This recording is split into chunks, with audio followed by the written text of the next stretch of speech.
Maalqabeen u dhashay Thailand oo raadinaya nin guursada gabadhiisa oo uu siiyay lacag dhan $315,000 Mareykanka ah. Si aan ugu galno muuqaalkan walaal waxaanu kaa codsanaynaa inaad like saarto muuqaalkan share gareyso si saaxiibo badan u gaaro sidoo kalena aad kusoo biirto page-kan Cabdikariim Cali Aadan mahadsanidin badan.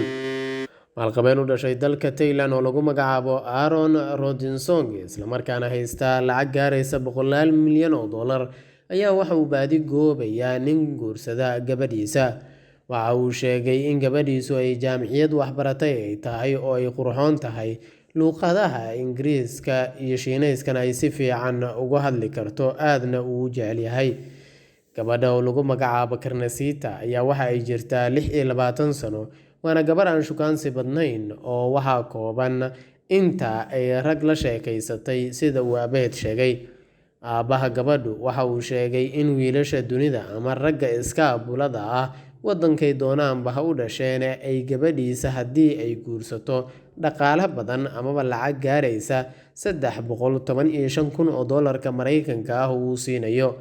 Gabadha ayaa ragga soo dalbanaya isteelkooda iyo habdhaqankooda eegi doonta, waxa uuna aabaha gabadha dhalay in ninkii ay doorata ama ku qanacda uu siin doono. Uu sheegay haddii uu faqiir yahana uu faqiirnimada ka bixi doono, waa haddii ay gabadhiisu ku qanacda. Aabaha ayaa mar la weydiiyay in gabadhiisa uu ninka u raadinayo uu ku koobo wadankiisa.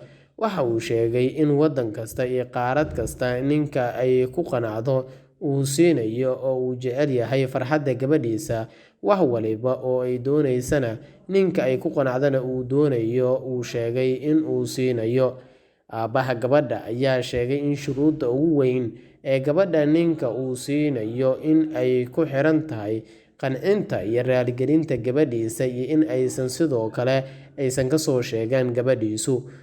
Warbaahinta bulshada ayaa la isla dhex marayay warkan iyo milyaneerka reer Thailand ee Aaron Rodinsong uu u diyaar yahay in uu siiyo ninka guursada gabadhiisa Karnasita oo 26 jir ah lacag gaaraysa $315,000 Mareykanka ah, isla markaana milkiyadeeda dhulka uu magaciisa ku qori doono una dhiibi doono shaqada uu hadda isagu hayo.